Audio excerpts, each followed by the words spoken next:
எங்களின் உயிரோடும் உணர்வோடும் கலந்து வாழ்கின்ற அன்பு உறவுகள் அனைவருக்கும் வணக்கம். 21ஆம் தேதி திருச்சியில் நடந்த மாநாட்டில் பேரெழுச்சியாக எமது இன சொந்தங்கள் கூடியிருந்தீர்கள். இது நம் இனத்தின் திருவிழா. எல்லோரும் கூடுவோம். தமிழ் பேரின பெருவிழா. வென்றுவாகை சூடுவோம்.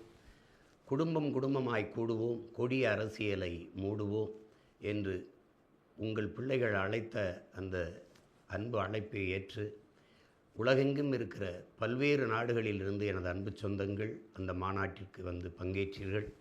தமிழ்நாட்டில் எல்லா மாவட்டங்களிலிருந்தும் பேரெழுச்சியாக எமது இன சொந்தங்கள் இந்த எளிய பிள்ளைகளின் கொள்கையை, அவர்கள் முன்வைக்கிற அரசியலை புரிந்து கொண்டு பேரெழுச்சியாக கூடியிருந்தீர்கள். இது தமிழரின வரலாற்றில் பெரும் மாறுதல், பெரும் ஒரு மாபெரும் புரட்சி. அதிலே பங்கேற்ற ஒவ்வொருவருக்கும் என்னுடைய நிறைந்த அன்பும் மகிழ்ச்சியும். அங்கே நீங்கள் குடும்பம் குடும்பமாக வந்ததை பார்த்து நான் உண்மையிலே பெரும் மகிழ்ச்சி அடைந்தேன். எனக்கும் பெரிய நம்பிக்கையும் உற்சாகத்தையும் அந்த மாநாடு தந்தது. பங்கேற்ற ஒவ்வொருவருக்கும் என்னுடைய அன்பும் வாழ்த்துக்களும். நம்முடைய பணி தொடரட்டும். இது ஒரு தொடக்கம்தான். களத்திலே வென்று முடிப்பதில்தான் நமது இலக்கு இருக்கிறது. எல்லோரும் ஈடுபாட்டோடு அரும்பாடாற்றி நாம் வெற்றியை தொடுவோம். எல்லா வேதனைக்கும் ஒரே ஒரு மருந்து தான் இருக்கிறது, அது சாதனை.